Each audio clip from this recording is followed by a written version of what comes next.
Seguimos en la sintonía de Radio Abarán y como te hemos estado comentando durante toda esta semana, de nuevo vuelve a este espacio una sección que la verdad es que es muy aclamada por todos los oyentes, gusta muchísimo a todos los oyentes, como es la que nos ofrece Centro Novafit para enseñar a cuidarnos un poquito mejor, para cuidar nuestro cuerpo, nuestra mente. Tenemos como siempre a estos grandes expertos cada semana para sacar un poquito más adelante nuestra salud. Hoy contamos con la presencia de Arturo Camacho, licenciado en Actividad Física y máster en Alto Rendimiento, que nos va a hablar de dos temas muy interesantes. Pero primero vamos a saludarlo y a darle la bienvenida. Muy buenos días, Arturo. Buenos días, Noelia. Bueno, esta mañana de nuevo tenemos dos temas muy interesantes. Vamos a comenzar con el primero de ellos, que habla de ejercicio físico en mujeres embarazadas, algo a tener también muy en cuenta a pesar de estar embarazada, ¿verdad? Uh-huh. Bueno, pues hay que decir que en una gestación normal, pues la realización de ejercicio físico moderado es totalmente segura para la madre y para el feto. Y hoy vamos a tratar de ese tema para comenzar, del ejercicio en la etapa del embarazo. Si te parece, Arturo, vamos a comenzar hablando del rol de la mujer embarazada en la sociedad actual. Sí, muy bien. Pues como tú dices, el ejercicio físico es seguro y siempre y cuando esté controlado pues por los profesionales del deporte y por los médicos, ¿no? Pero en la sociedad actual, pues cuando una mujer se queda embarazada, se tiende, sobre todo en los países desarrollados, en estas sociedades occidentales, a pensar que el embarazo es como una enfermedad. Los médicos recomiendan reposo, pensando que es lo más seguro, pero al igual que la inmovilización en una lesión, pues no es lo más efectivo, pues tampoco lo es el reposo en un embarazo, ¿no? Hay multitud de beneficios tanto para la madre como para el bebé que se consiguen con actividad física controlada y supervisada con profesionales. Uh-huh. Y cuéntame qué actividades serían seguras para realizar en este periodo. Pues lo principal que tenemos que tener en cuenta es tener una higiene postural correcta antes de empezar cualquier entrenamiento. Porque si ya de primeras la mujer tiene una higiene postural errónea, pues van a surgir diferentes problemas, lesiones, dolores a nivel lumbares, en la espalda, en el cuello, etcétera. Y lo primero que tenemos que tener claro es una higiene postural correcta. Y a partir de ahí se puede trabajar tanto ejercicios de fuerza como entrenamiento aeróbico, ejercicios para mejorar el equilibrio, etcétera.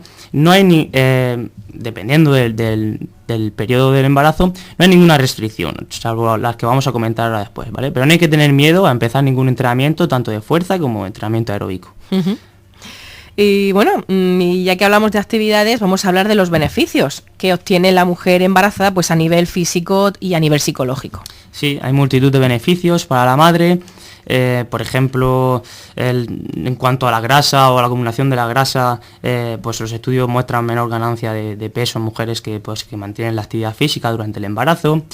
Hay un proceso que se suele producir en el 90% de las mujeres sedentarias, se suelen sufrir diástasis abdominal, que es pues la separación del recto abdominal, de esos abdominales.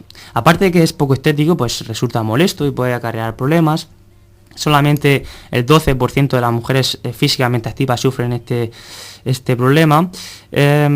Muchas más evidencias científicas, como porque, por ejemplo, disminuye el riesgo de hipertensión, disminuye la diabetes gestacional, que sabemos que es pues la diabetes que aparece durante el embarazo, uh-huh. Disminuye el riesgo de disnea, es decir, una respiración dificultosa, y disminuye el riesgo de preeclampsia, que es pues el término que se denomina la hipertensión junto con un exceso de proteínas en la sangre, que daría lugar pues a un aumento excesivo del peso. Por otro lado, la actividad física va a beneficiar enormemente a la hora de dar a luz, a la hora del parto. Va a dar lugar a partos más cortos, menos problemáticos, por lo tanto, menor riesgo de sufrimiento para el bebé. Claro que sí, porque, bueno, mayor resistencia muscular y mayor flexibilidad, ¿no? Ajá. Bueno, también hay que decir que ayudan a disminuir los síntomas como las náuseas, los calambres y todo eso que conlleva siempre al embarazo de una mujer, sí, ¿verdad? Sí, hay que tener en cuenta esos primeros meses en las que pues las náuseas típicas, etcétera. Todo eso hay que tenerlo en cuenta a la hora de realizar ejercicio.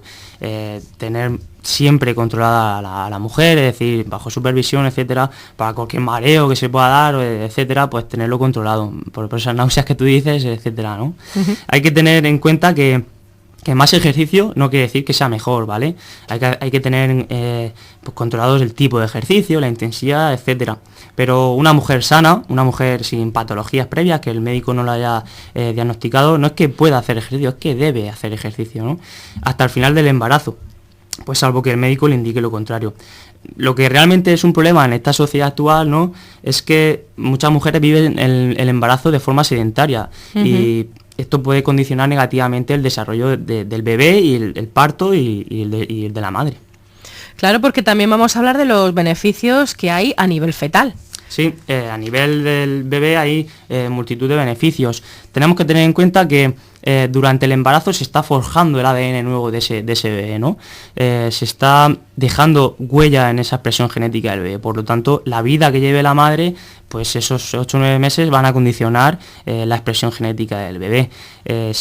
Se van a dar lugar a que estudios científicos apoyan que la actividad física da lugar a bebés con mejoras en el corazón, mejoras en la masa magra. Van a tener lugar mayor porcentaje de masa magra y menor porcentaje de masa grasa. Incluso va a dar lugar bebés más inteligentes. El desarrollo cerebral se va a ver un poco aumentado. Pero los oyentes se preguntarán, vale, ¿y cómo introduzco la actividad física dentro de mi día a día, ¿no? Pues, como he dicho antes, hay que realizar como una especie de cóctel, ¿no? En un cóctel hay que introducir ejercicios para mejorar la movilidad, esa higiene postural, ejercicios de fuerza y entrenamiento aeróbico. A lo largo de la semana tenemos tiempo seguro para realizarlos y van a dar lugar a todos los beneficios que hemos estado hablando, tanto para el bebé como para la madre. Muy bien. ¿Y qué nos puedes contar, ya que hablabas de eso, de la higiene postural en esta etapa? Sí, antes de empezar cualquier entrenamiento, hacer hincapié en esta higiene postural. Tendemos a tener una higiene postural mala, ¿vale? No solo las mujeres embarazadas, todo el mundo. Nos sentamos a ver la tele de una forma incorrecta, estamos frente al ordenador de forma incorrecta, andamos de forma errónea, etcétera, ¿no? Tenemos que tener en cuenta que la mujer está diseñada, son miles de años de evolución, está diseñada para soportar el embarazo sin ningún problema, sin dolores de espalda, sin dolores de cuello, sin ningún tipo de dolor. Pero una mala movilidad, una mala higiene postural, más el aumento de peso que se produce durante el embarazo, pues va a manifestar estos problemas seguro. Entonces, tenemos que tener en cuenta que la mirada tiene que intentar ir al frente, ¿no? Si ya la mirada va hacia abajo, la barbilla va hacia abajo, el pecho, los hombros van a tender ahí hacia abajo, la curvatura lumbar se va a ver afectada, etcétera. Van a haber problemas de dolores de espalda, cervicales, etcétera, que van a ocurrir seguro. Por lo tanto, mirada al frente y barbilla hacia atrás. Eso no va a provocar que ya los hombros y el pecho estén elevados. Hombros hacia atrás, pecho elevado, y la curvatura lumbar va a tener la naturalidad de esa columna, ¿no? Los glúteos deben de estar tensos, la pelvis debe estar neutra y el peso del cuerpo debe ser distribuido por toda la planta del pie. Intentar no recaer todo el peso sobre la punta de los pies o sobre los talones, sino intentar que se reparta por toda la planta del pie. Por lo tanto, esta postura o esta higiene postural idónea dará lugar a que podamos realizar cualquier tipo de actividad sin ningún problema ni ningún riesgo de lesión, y que la actividad diaria de la mujer, pues eso no carre ningún tipo de problema. Eso es lo principal antes de realizar actividad física. Sí. Una correcta higiene postural. Exactamente, sí. Muy bien. Bueno, cuéntame, ¿qué situaciones especiales se deben considerar antes de practicar algún tipo de deporte? Bueno, como he dicho antes, lo primero que yo aconsejo es pues que tu médico te certifique que no tienes ningún tipo de patología, ni ningún riesgo, que puedes practicar cualquier tipo de deporte, ¿no? Y a partir de ahí tú ya acudes a los profesionales del deporte, que son los que te van a indicar, según el periodo de gestación que te encuentres, pues qué tipo de ejercicio puedes hacer o no. Es fundamental, como digo, ser responsables, no por más ejercicio vas a obtener mayores beneficios, pero ser responsable porque no está en juego solo tu salud, ¿no? Sino la del bebé. Y por lo tanto, pues eso, hay que tener en cuenta que dependiendo del momento del embarazo en el que se encuentre, pues habrá unos ejercicios contraindicados o no, que ahora, pues cuando entre más en profundidad en los ejercicios de fuerza y entrenamiento aeróbico, los voy a comentar, ¿vale? Muy bien, pues si te parece vamos a hablar de eso, de los ejercicios de fuerza. ¿Cuáles son aconsejables y con qué frecuencia se pueden practicar? Vale, muy bien. En cuanto al entrenamiento de fuerza, pues el primer trimestre de embarazo no hay que realizar casi ningún cambio, ¿no? es igual que en el entrenamiento aeróbico, el primer trimestre pues no hay que realizar apenas cambios. Es a partir de esos 3 primeros meses de embarazo cuando ya hay que tener más precauciones. Yo aconsejo entrenar fuerza unas 2-3 veces a la semana. Y muy importante, vamos a ir por partes del cuerpo, qué zonas hay que trabajar más, etcétera. Muy bien. En mi opinión hay que trabajar, hay que fortalecer mucho los abdominales, ¿vale? ¿Por qué? Porque es una parte del cuerpo que se vuelve muy débil durante el embarazo. Hemos hablado antes de esa diástasis abdominal, de esa separación de los abdominales, y hay que fortalecer mucho abdominales. Pero vale, ¿con qué ejercicios, no? Pues la gente se puede pensar que es el típico ejercicio que te tumba boca arriba, ¿no? Y flexiona la columna, etcétera. Pero hay otros ejercicios en los que se van a fortalecer mucho más abdominales y no tienen tanto riesgo. Primero, que a partir del segundo trimestre de embarazo es totalmente desaconsejable realizar ejercicios en esa posición, tumbado boca arriba. ¿Por qué? Porque se va a reducir el flujo sanguíneo hacia el útero y puede provocar problemas. Entonces, ejercicios de fuerza que se impliquen boca arriba, tumbado boca arriba, a partir del segundo trimestre, fuera. Abdominales, press de banca, etcétera, flexiones, etcétera, fuera. A partir del segundo trimestre, a partir del sexto mes de embarazo, el desarrollo del bebé ya es bastante pronunciado, la barriga bastante pronunciada, por lo tanto hay que quitar también trabajos de planchas, como he comentado antes, esas flexiones boca abajo, etcétera, hay que quitarlos. ¿Por qué? Pues porque se produce mucha presión sobre la pared abdominal y se pueden producir problemas. Entonces, ¿qué ejercicios hacemos para fortalecer abdominales? Si realizas sentadillas, si realizas peso muerto, si realizas remos en suspensión, por ejemplo en TRX, etcétera, se van a fortalecer, se van a desarrollar más los abdominales que si los trabajamos de forma analítica como todo el mundo se piensa en casa, ¿no? También nos podemos poner de lado en posición de fetal y flexionar la cadera para trabajar abdominales. Es decir, fundamental, trabajo de abdominales, ya he comentado esas dos partes desaconsejables. A partir del segundo trimestre nada de ejercicios boca arriba y nada de planchas.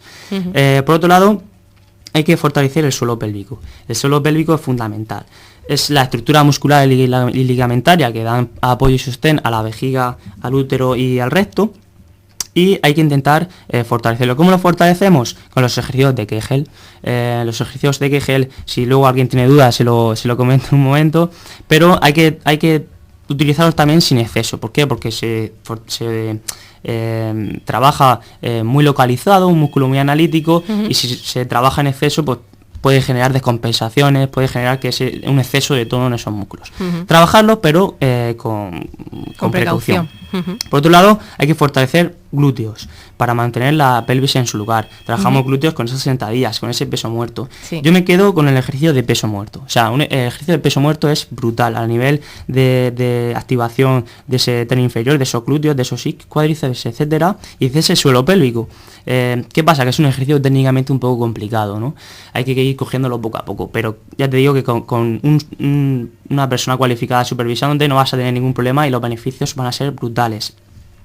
También aconsejaría intentar pasar menos tiempo sentado. Tenemos que tener en cuenta que sí, estás embarazada, pero estamos hablando de que no estás enferma, tienes que moverte, tienes que salir, que andar, etcétera, que hacer deporte. Estar mucho tiempo sentado va a provocar una presión constante sobre el sacro que puede desplazarlo hacia adelante y que puede afectar a la musculatura pélvica, que puede que esta musculatura pierda tensión. Por lo tanto, vamos a movernos, ¿no? Vamos a realizar ejercicio, vamos a andar, etcétera.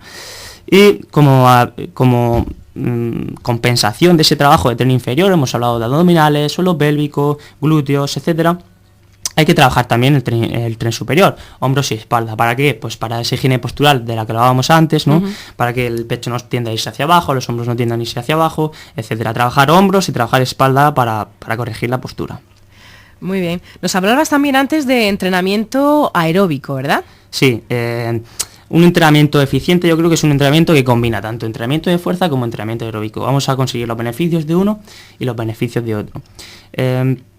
Al igual que el entrenamiento de fuerza, no hay que hacer ningún ajuste en el primer trimestre de embarazo, pero este primer trimestre yo lo utilizaría para ir mejorando la técnica. Si, por ejemplo, a la mamá le gusta mucho ir corriendo, ¿no? Pues le gusta correr, hay que mejorar la técnica de pisada. ¿Por qué? Porque si tenemos mala técnica, más el aumento de peso que se va a provocar después, pues pueden venir dar lugar a lesiones, ¿no?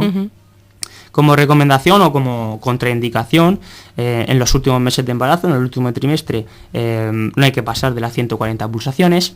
Las pulsaciones se toman fácilmente poniéndote la mano en el cuello, ¿no? Y bueno, se toman fácilmente. Tampoco es aconsejable realizar entrenamiento interválico en los últimos meses.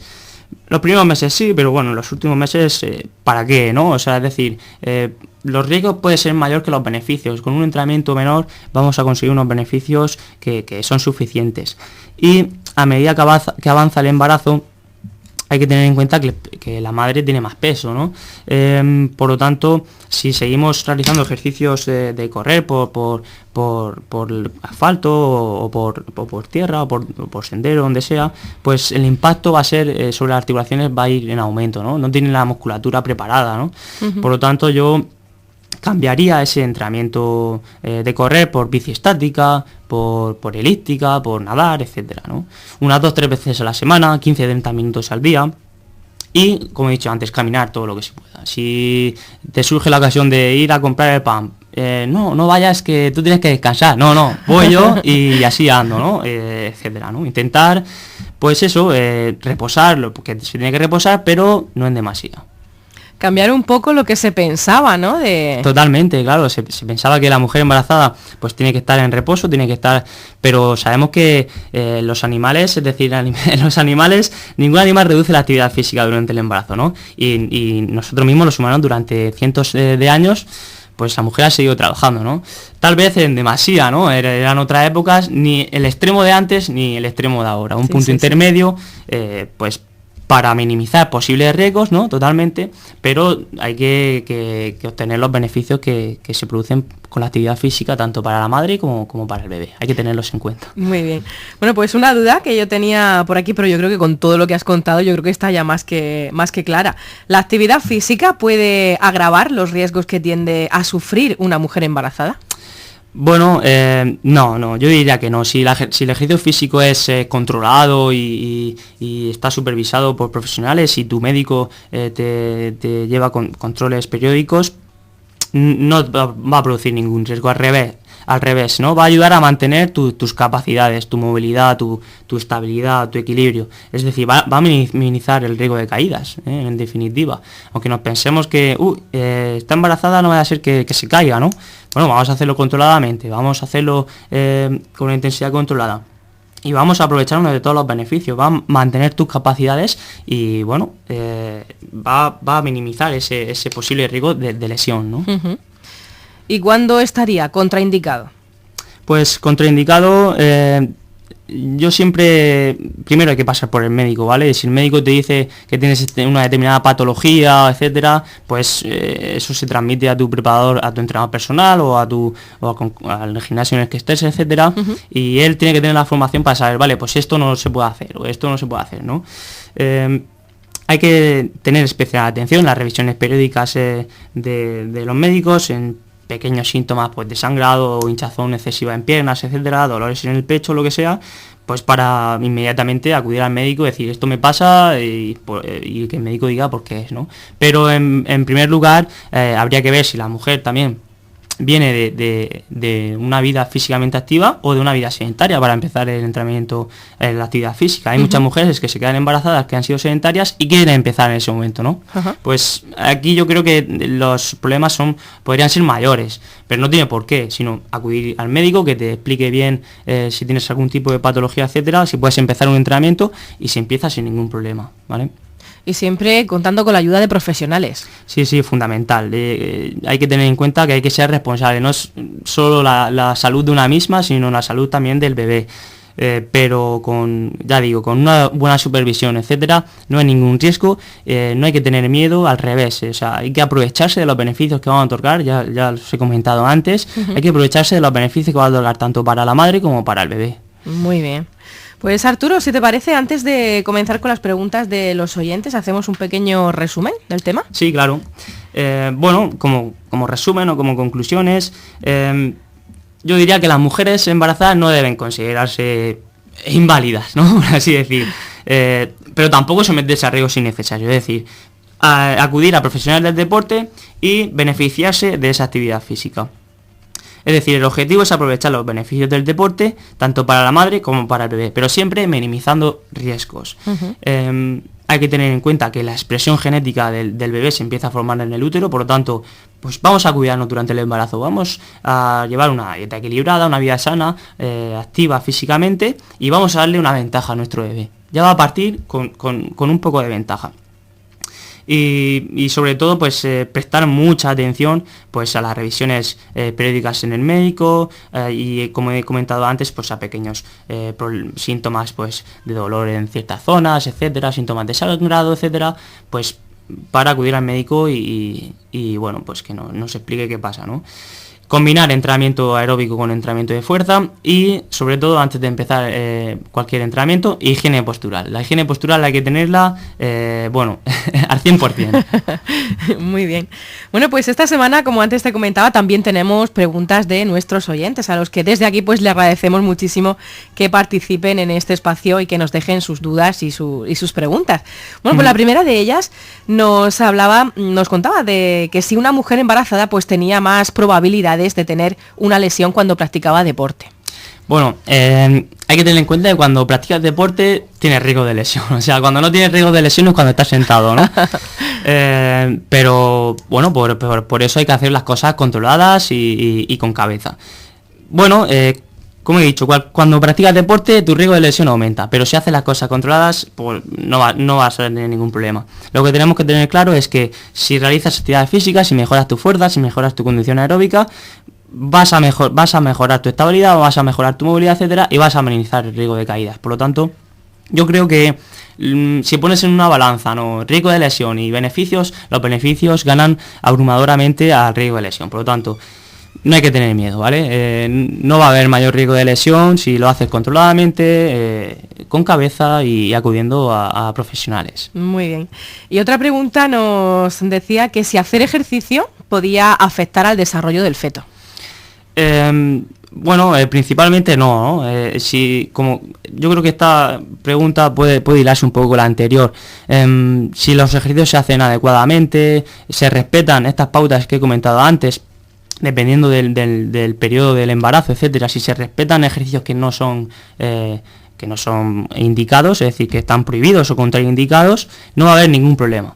Como he comentado antes, a partir del segundo trimestre, ejercicios de cúbito supino, es decir, tumbado boca arriba, prohibidos, ¿vale? Va a reducir el flujo sanguíneo hacia el útero y puede provocar problemas. O entrenamiento de fuerza demasiado intenso a partir de los últimos meses de entrenamiento. Un entrenamiento de fuerza al 70% de tu capacidad de SRM, con unas 10-15 repeticiones, es suficiente para conseguir beneficios. Y un entrenamiento aeróbico intenso en los últimos meses de embarazo tampoco está indicado. Es decir, vamos a hacer las cosas controladas, vamos a hacer lo justo para que provoque beneficios. ¿Y para qué más, no? ¿Para qué más? Los riesgos son mayores que los beneficios. Entonces, vamos a hacer las cosas controladas y nos vamos a beneficiar todos muchísimo. Muy bien, pues yo creo que este tema ha quedado bastante claro, que las mujeres embarazadas están embarazadas pero no enfermas. Exactamente. Y que pueden hacer una vida normal y su deporte normal siempre moderado, claro. Moderado y bajo supervisión, sí. Exactamente, muy bien, pues si te parece, vamos a tratar el siguiente de los temas que nos hablaba de los mitos en el deporte, también muy interesante, ¿verdad? Sí. Muy bien, pues vamos con ello. Bueno, yo la verdad es que investigando un poco acerca de los mitos, ¿no?, de este tema, me chocó bastante, me hizo bastante gracia, ¿no?, algunas de las cosas que se piensan. Sí. Cosas que, bueno, que tenemos en mente, ¿no?, a lo mejor de antes, ¿no?, antiguas, y que aún seguimos que sí, que esto es así, cuando no es todo lo contrario. Por ejemplo, bueno, pues para empezar un poco, para introducirnos en el tema, ¿a qué le llamamos falsos mitos? Bueno, pues un falso mito es una creencia errónea, ¿no? Que me ha dicho mi primo, o me ha dicho mi amigo, o me ha dicho mi sobrino. Es una creencia errónea, popular, y bueno, es eso, pues un falso mito que la evidencia científica, pues que la ciencia nos ayuda a identificar y a decir, bueno, pues esto no es así. Por mucho que digan en estos sitios, en una zona o en un país en general, no, pues esto no es así. Y bueno, para eso está la ciencia, ¿no? Pero es que tendemos muchos a creérnosla, ¿no? Sí. Somos muy fáciles de convencer. O apañados también, ¿no? Nos conviene y nos lo creemos, ¿no? Bueno, pues si te parece, vamos a repasar algunos de ellos, ¿no? Para aclararlos un poquito. Bueno, por ejemplo, el sudor, bueno, está claro que es un mecanismo de protección contra la temperatura exterior, pero ¿sudar adelgaza? No, de ninguna forma, ¿no? Como bien has dicho, el sudor es un mecanismo de termorregulación, ¿no? Ayuda pues a enfriar un poco el cuerpo, pero no libera otra cosa que agua, sales y electrolitos, ¿no? Entonces, si nosotros perdemos, imagínate, 300 o 400 gramos por sudoración, ¿no? En una actividad intensa, pues en cuanto volvamos a hidratarnos, vas a recuperar esos líquidos que has perdido, ¿no? Claro. Entonces, yo veo mucho, lo he visto mucho, gente que en verano sale a las 3, en agosto sale a las 3 de la tarde a correr, o que se ponen una especie de plásticos en la zona abdominal, etcétera, para decir, bueno, pues así pierdo más grasa en esa zona. Bueno, pues son conductas totalmente erróneas, que lo único que van a provocar puede ser un golpe de calor, o deshidratarte, o calambres, etcétera.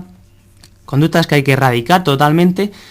Tengamos en cuenta que hay gente que se pone demasiada ropa, ¿no? Se abriga demasiado para sudar más.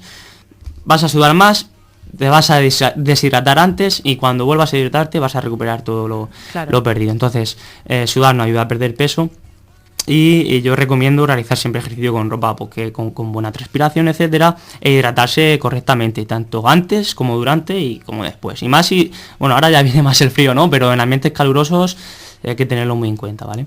Muy bien, pues una duda despejada. Vamos a la siguiente. ¿Estirar siempre es bueno?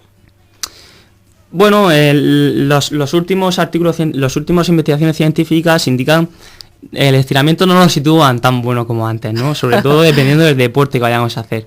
Está claro que tiene un componente psicológico bastante importante, pues ese componente que disminuye un poco la rigidez muscular, etcétera, ¿no? Va a depender, yo creo, también de la actividad que vayamos a realizar, ¿no? Si yo, por ejemplo, que suelo salir a correr bastante, ¿no? Nunca estiro antes, nunca, no sé, no me aparte de que ya sé que no es cierto, a lo mejor por eso es psicológico, ¿no? Pero no sé, nunca estiro y nunca me he lesionado, ¿no? Luego hay otra gente que, bueno, pues lo necesita. No es que sea ni contraindicado ni no contraindicado. Si a ti te viene bien, hazlo, ¿vale? Sí que, bueno, me gustaría decir que tras realizar ejercicio no es aconsejable estirar, es decir, al mismo terminar. Al mismo terminar no, porque si has realizado ejercicio intenso, has empezado a romper muchas fibras musculares, y si estiras justo después de realizar el ejercicio, pues tal vez los factores negativos sean mayores que los positivos. Vas a romper un poquito más las fibras. Entonces, yo recomiendo terminar de hacer el deporte, comer, cenar o lo que sea, esa ducha, esa comida o esa cena, y tras esa hora o tras 2 horas ya estiras suavemente, siempre estiramientos muy suaves, y van a otorgar mayores beneficios que si estiras justo después que al mismo acabar. Lo que haces es forzar menos el músculo, claro. Sí. Muy bien. Bueno, también se piensa que cuando uno hace ejercicio físico, pues tiene barra libre, digámoslo así, a la hora de la comida. ¿El ejercicio permite comer lo que uno quiera? Pues eso nos gustaría, ¿no? Eso nos gustaría, pero bueno, hay que darse caprichos de vez en cuando también, ¿no? Pero no nos da barra libre. Si hacemos ejercicio por ejemplo por la tarde, y luego decimos, bueno, pues esta noche como ya he hecho ejercicio y el reloj me ha marcado que he consumido 1000 calorías, que aprovecho para decir que la mayoría de pues relojes o móviles, etcétera, que nos marcan las calorías tienen un error pues bastante alto. Nos pensamos que hemos quemado 1000 y a lo mejor hemos quemado 400. Decimos, bueno, pues esta noche pues me voy a pegar el atracón. Vale, hay que darse caprichos de vez en cuando, pero no tenemos barra libre después de realizar ejercicio. Puede ser que pues bueno, has consumido 400 calorías haciendo deporte, y luego por la noche te pegas el atracón y no te ha servido para nada. Entonces, pues vamos a controlar un poco, vamos a aprovechar, pues eso, que has hecho deporte, voy a pegar un capricho, pero con control y bueno, pues llevando cuidado. Otra duda, ¿el ejercicio te hace aumentar el apetito? Sí, bueno, dependiendo del ejercicio, ¿vale? Ejercicio aeróbico de intensidad moderada aumenta el apetito.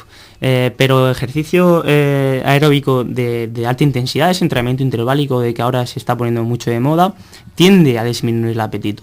Pero este apetito se disminuye momentáneamente, temporalmente, ¿vale? Es decir, tú puedes salir, por ejemplo, a correr media hora a una intensidad moderada y vas a volver con hambre, seguro. Pero si sales 20 minutos a una intensidad bastante intensa, vas a volver sin apetito. Eso sí, a la hora, ya te digo yo que te va a dar un apetito brutal. Es decir, es temporal. El apetito te lo va a abrir, te lo va a abrir antes o después, pero te va a dar hambre seguro. Sí. Bueno, otra cosa, algo que seguro que hemos hecho todos alguna vez, combatir las agujetas con agua y azúcar, vamos, sí, eso... Sí, yo de pequeño me acuerdo de tomarme Era el gran remedio, ¿no? Pues falso mito. Falso mito, ¿verdad?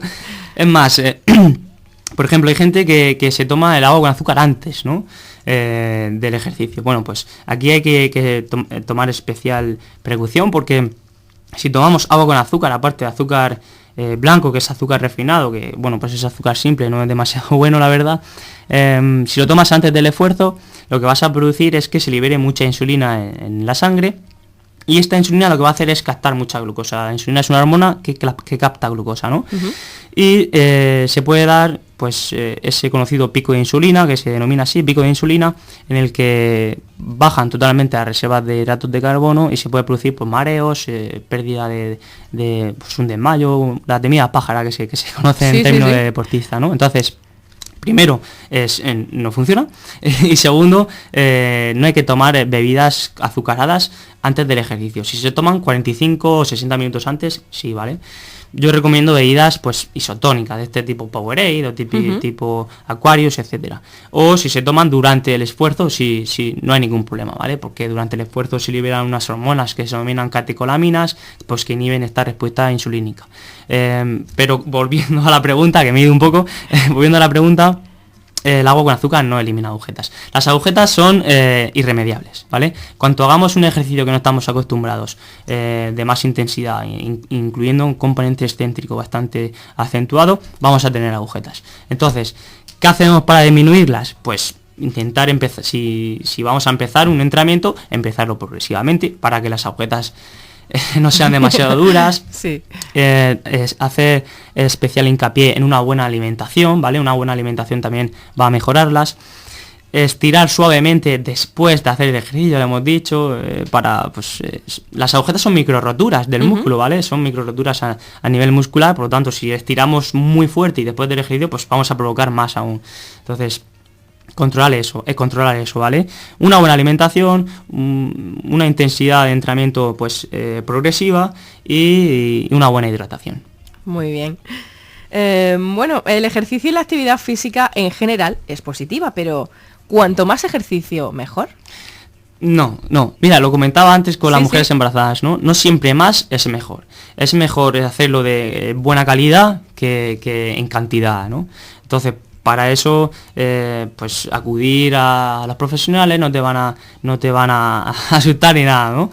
Acudir a profesionales que te van a guiar, te van a decir esto es mejor así, esto es mejor de otra forma.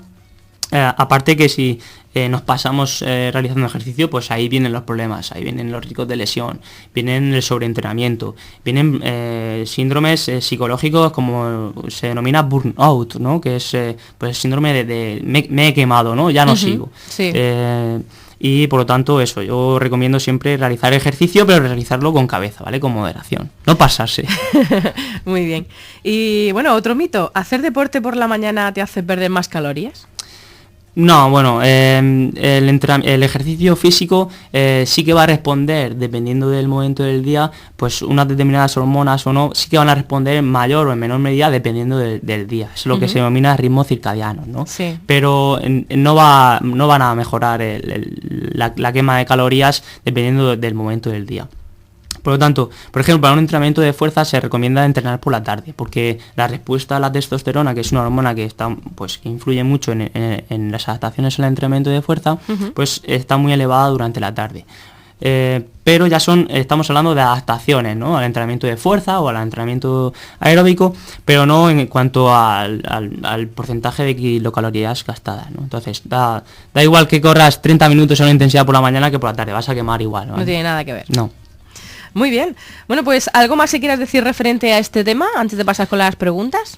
Bueno, sí, hay también algunos más falsos mitos que tenía yo aquí preparados. Por ejemplo, mucha gente que me pregunta, oye, ¿qué puedo hacer para perder esta grasa localizada? Tengo la zona abdominal, o que tengo en los brazos o así. Voy a hacer flexiones para perder grasa en los brazos, o voy a hacer abdominales, ¿no? Ajá. Bueno, tenemos que tener claro que desgraciadamente no se puede hacer ejercicio localizado para perder grasa, es decir, no puedo hacer abdominales para perder grasa abdominal, etcétera, no me va a servir de nada. Para perder grasa, la mejor forma que hay, antes se pensaba que la mejor forma era realizar el ejercicio aeróbico de larga duración, pero las nuevas corrientes de investigación nos indican que no. La mejor forma para perder grasa es realizar entrenamiento interválico, tanto de fuerza como aeróbico. Y combinarlo con el entrenamiento de fuerza es fundamental para que ganen músculo. El músculo es un órgano endocrino que nos va a ayudar a que el gasto energético sea mayor. Si tenemos más músculo, nuestro cuerpo va a necesitar quemar más energía. Por lo tanto, ejercicio localizado para perder grasa, totalmente falso mito, ¿vale? Muy Entonces, bien. para perder grasa, ejercicio interválico aeróbico y entrenamiento de fuerza. Muy bien. ¿Alguno más? Sí, había otra movida por aquí, Noelia, que es el flato. El flato, sí, ¿vale? Sí, el conocido. El flato, yo en el centro NovaFit muchas veces me encuentro que, bueno, me ha dado flato, tal, ¿no? Eso es porque he bebido agua. No es porque he bebido agua. Es decir, se tiene la creencia errónea de que el flato es porque he bebido agua antes de empezar el ejercicio y me ha dado, ¿no? Realmente no hay una evidencia clara de por qué es el flato, ¿eh? Hay diferentes teorías y la más aceptada es pues que se produce una mala redistribución del flujo sanguíneo a los músculos que se implican en la respiración, al diafragma, a los intercostales, etcétera. Eso es lo que provoca el flato en realidad. Es una teoría de las más aceptadas. No se sabe aún exactamente qué provoca el flato. Pero la ingestión de agua no es. Seguro. Bueno, pues vamos a pasar con las preguntas de los oyentes, que vale. Bueno, aquí también hay una muy interesante que nos formulaban. Nos preguntaban que si se podía practicar sexo antes de hacer deporte. Sí, hombre, anteriormente se tenía la creencia errónea de que afectaba al rendimiento, ¿no? Y bueno, pues muchos entrenadores lo que hacían era concentrar el equipo, ¿no? La noche anterior en un hotel y ahí no podía entrar nadie, vamos. Pero científicamente no está comprobado que afecta al rendimiento. Así que ya cada uno que haga lo que le apetezca. Claro que sí. Bueno, otra pregunta. ¿Los músculos se convierten en grasa si dejas de hacer ejercicio? Bueno, no es que se conviertan en grasa, es que si dejamos de hacer ejercicio y esta inactividad física junto con una dieta pues no equilibrada, no sana, pues va a conllevar que se pierda el músculo y que ese músculo produzca que, bueno, pues ese músculo lo ocupa. ¿Qué ocupa? Pues grasa, ¿no? No es que el músculo se convierta en grasa, ¿no? Sino que vamos a dejar de hacer ejercicio y vamos a seguir comiendo igual. Claro. Entonces ese exceso de kilocalorías y de exceso de macronutrientes, como pueden ser pues proteínas o lípidos, etcétera, pues van a provocar que se acumule más grasa, ¿eh? Entonces, si dejamos de hacer ejercicio por lesión o porque no tengo tiempo, etcétera, pues vamos a controlar la dieta, ¿vale? Vamos a disminuir el gasto, es decir, la ingesta calórica, porque mi gasto calórico es menor, ¿no? Uh-huh. Y bueno, nos dejaban otra pregunta que no tiene así mucho que ver con los temas que hemos tratado hoy, pero bueno, quisiera que me la resolvieras, ¿no? Uh-huh. Para el oyente. ¿Cómo recuperarse de una rotura de gemelo?